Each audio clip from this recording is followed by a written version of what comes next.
तथागत बुद्ध ने कहा, अपना जन जब स्वयं नहीं, ये शरीर भी हमारा अपना होने वाला नहीं है।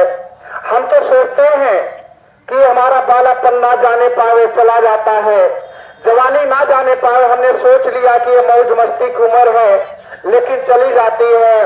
और जब जाती है तो अल्टीमेटम भी देती है, बाल पकने लगता है, दांत टूटने लगता है, आंख से कम दिखाई पड़ने लगता है। एक प्रकृति का अल्टीमेटम है।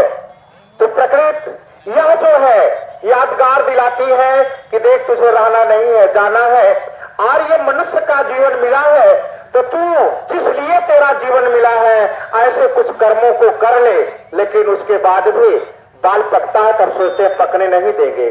अगर नीचे से सफेद निकलता है तो ऊपर से कुछ और लगाने लगते हैं, काला करने के चक्कर में पड़े रहते हैं। लेकिन फिर आता है तो सफेद ही आता है। तो ये अल्टीमेटम है प्रकृति का। देख, अब नजदीक आ रहा है समय, तेरा जाने वाला है। लेकिन हम अहंकार में रहते हैं। लेकिन महापुरुषों ने जो त्याग किया, इन सारे रहस्यों को गहराई से समझा, जान लिया।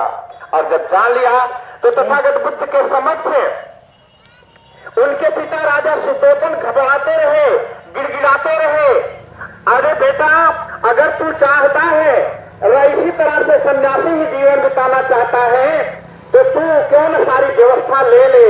लेकिन जो है इस तरह से भीख मांगने का काम मत कर, भिक्षाटन का काम छोड़ दे, गांव गांव में मत जा इस तरह से। तो एक राजा का लड़का, उन्होंने कहा कि राजन, आपका राजपाट आपको मुबारक हो, आपको बधाई हो।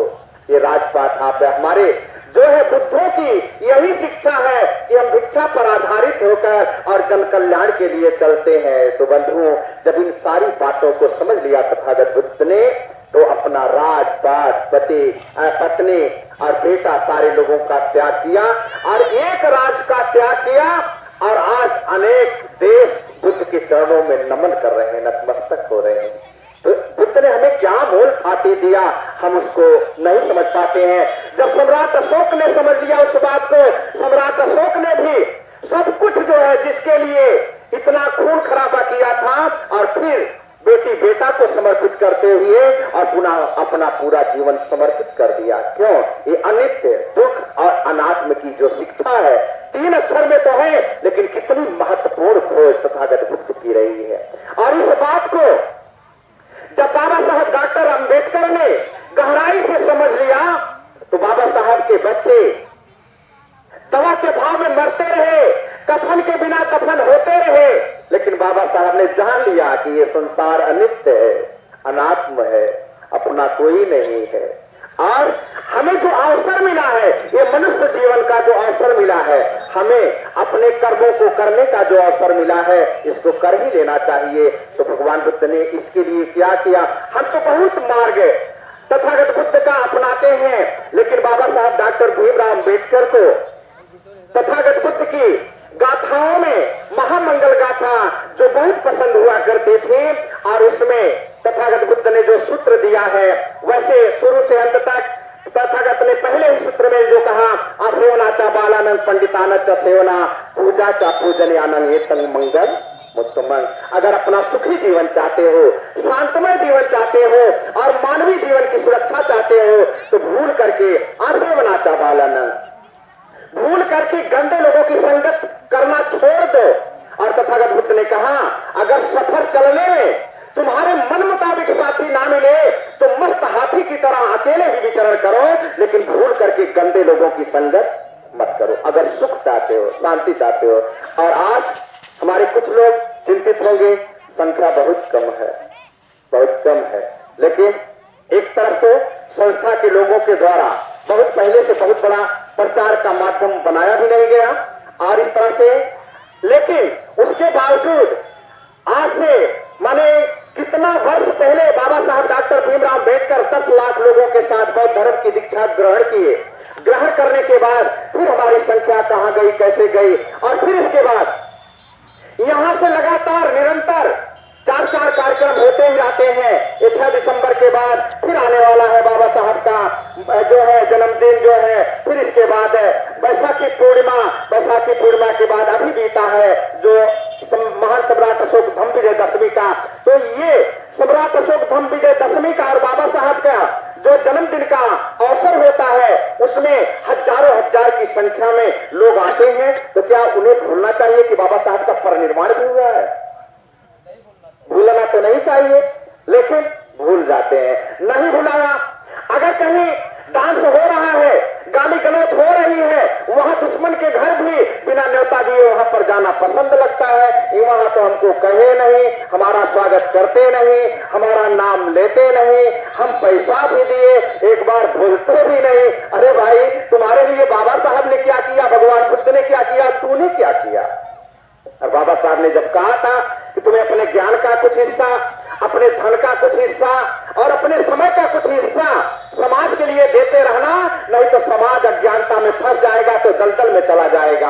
और दलदल में चला जाएगा तो लग रहा कि कुछ लोग उम्मीद कर रहे हैं कि बाबा साहब डॉक्टर भीमराव अम्बेडकर ने अपने बच्चों की कुर्बानी करके, अपनी पत्नी की कुर्बानी करके, अपनी पूरी शिक्षा समाज के लिए समर्पित करके हमें दलदल से निकाला है। अब हमें अवसर मिल गया है, हम पढ़ने का काम नहीं करेंगे, हम नौकरी का अच्छा काम नहीं जो है करेंगे, हम जो है बिजनेस नहीं करेंगे, हम क्या करेंगे, मौज मस्ती करेंगे। और मौज मस्ती करेंगे और ताकि आने वाला समय हमारा अंधकार में चला जाए, हमारे बच्चे जब गंदे हो जाएंगे और जब गंदे हो जाएंगे तो वह जो है गुलाम बनेंगे, और गुलाम बनेंगे तो कोई बाबा साहब आएगा, अपने बच्चों की कुर्बानी करेगा, अपनी पत्नी की कुर्बानी करेगा और अपनी पूरी शिक्षा हमारे लिए समर्पित करेगा, हमें दलदल से निकालेगा। तो ऐसी उम्मीद में नहीं लाने की जरूरत है। माताओं, बहनों, बंधुओं, बाबा साहब आए तो मैं एक बात बार बार कहा करता हूं कि एकाएक नहीं आ गए। बाबा साहब आए तो बाबा साहब की माता भीमा, वह भी एक फौजी की बेटी थी। उनके पिता रामजी राव फौज में सूबेदार थे, क्रिकेटर के खिलाड़ी थे, पहलवान थे, और उनके घर में डेली कबीर जी की भजन हुआ करते थे। और हम ये चाहे कि 20 साल से बौद्ध बन गए हैं, लेकिन बिना डीजे के और बिना चटैया जलेबी से जबान जराए हमारा कार्यक्रम नहीं होगा, हमारा देवता वही रहेगा। तो फिर ये कल्पना करें कि हमारे घर में भीम जी आकर जन्म ले ले, तो ये संभव नहीं हो सकता। तो इसलिए माताओं, बहनों, बंधुओं, थोड़ा सा जो भगवान बुद्ध की शिक्षा को बाबा साहब ने ग्रहण किया, उसमें अंत में तथागत बुद्ध के पदों में कहा गया है, उस महामंगल गाथा में, तपोचा ब्रह्मचर्याचा, तपोचा ब्रह्मचर्याचा, आर्य सच्चान दर्शन निब्बान सत्य क्रियाचा, एतंग मंगल उत्तम। तप करना, ब्रह्मचर्य व्रत का पालन करना और 4 श्रेष्ठ सत्य का दर्शन करना। और श्रेष्ठ सत्य का दर्शन हम केवल इसलिए सोचते हैं कि हम चलेंगे वहां कार्यक्रम में चलेंगे तो कोई जैसे उधर मनौती मानते थे, यहां मनौती मान लिए और हमारा जो मौज मस्ती का साधन है ठीक नहीं हो पाया तो हम इधर से नाराज हो जाएंगे। तो ये नहीं, भगवान बुद्ध ने श्रेष्ठ सुख नहीं बताया है। संसार में श्रेष्ठ सुख नहीं है, श्रेष्ठ अगर संसार में है तो दुख श्रेष्ठ है।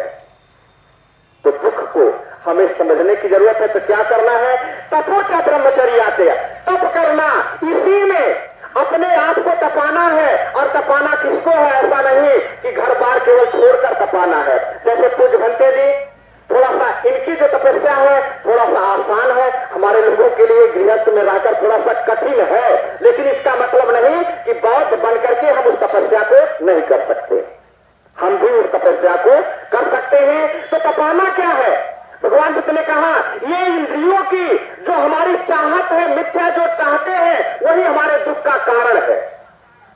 हमने जिसको संत गुरु रविदास जी कहते हैं, मन चंगा तो कठौती में गंगा। अब कुछ लोग अनुमान लगावे लगे ने, कुछ लोग उपमा भी देते हैं कि संत गुरु रविदास जी ने जो कहा कि मन चंगा तो कठौती में गंगा, तो यानी कि वो जो है चमड़ा का काम करते थे और कभी जो है वह राजा का जो कंगन था उनको एक मिला था, और इसके बाद वो जो है पंडित जब मांगने के लिए जाता है तो वह कंगन जो है उसी में से निकाल कर दे दिए, तो कहे कि गंगा इसी में है। लेकिन संत गुरु रविदास जी ने न उस कठवत की बात कही है और न उस गंगा की बात कही है। संत गुरु रविदास जी ने इस कठोर रूपी शरीर की और ये मन रूपी जो गंगा है, ये गंगा में जैसे लहरें उठती हैं, इसी तरह से हमारे जो है शरीर में यह जो मन है, और ये मन में फिर जो हमारी ये जो चक्षु इंद्री है, 5 जो इंद्रियां हैं, हम जो है आंख से रूप देखते हैं, नाक से गंध लेते हैं, कान से शब्द सुनते हैं, जिह्वा से रस लेते हैं और शरीर से स्पर्श करते हैं। और जो ही हमने किसी रूप को देखा, जो रूप अच्छा लगा,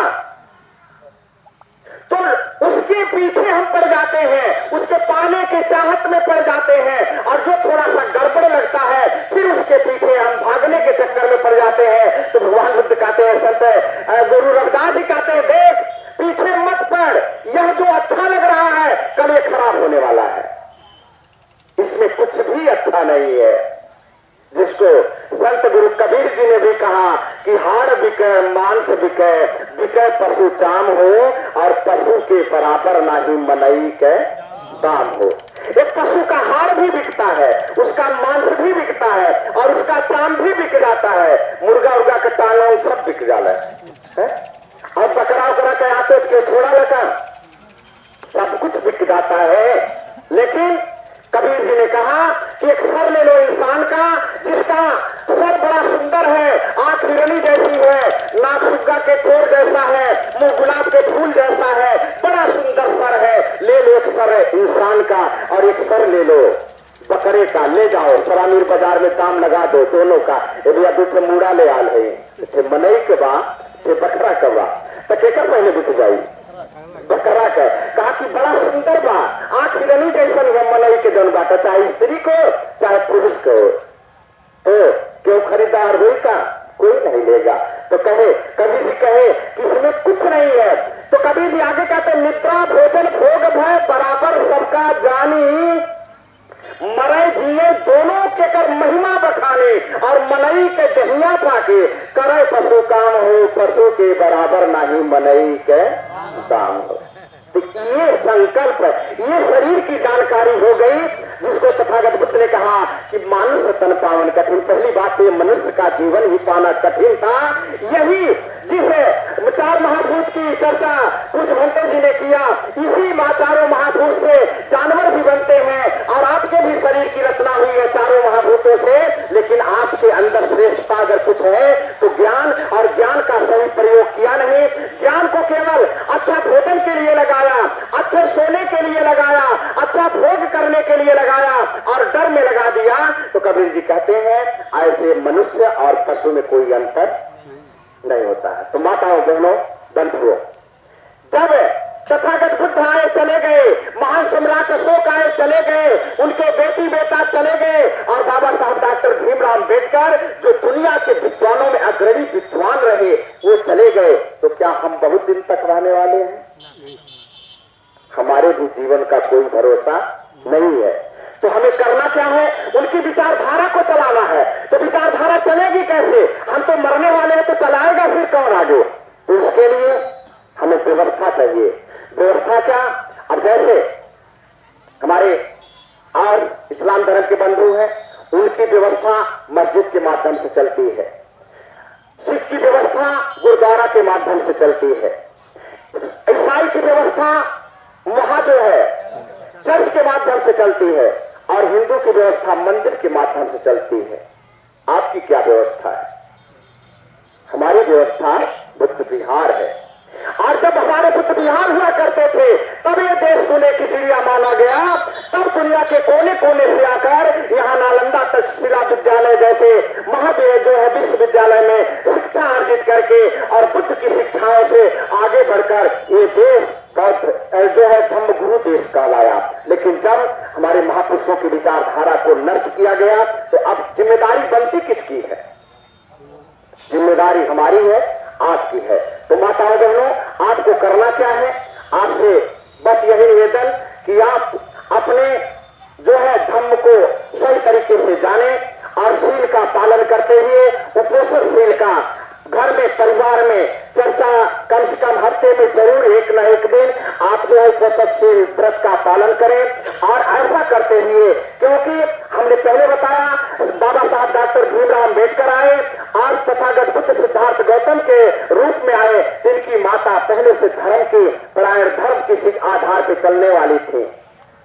संत गुरु रविदास जी आए तो उनकी भी माता कर्मा के अंदर जो है पूज्य भगवंत रेवत जी का ज्ञान मिला। तब प्रज्ञा रेवत जी से वह ज्ञान पा करके बाद में रेवत दास से पढ़कर रविदास जी आए।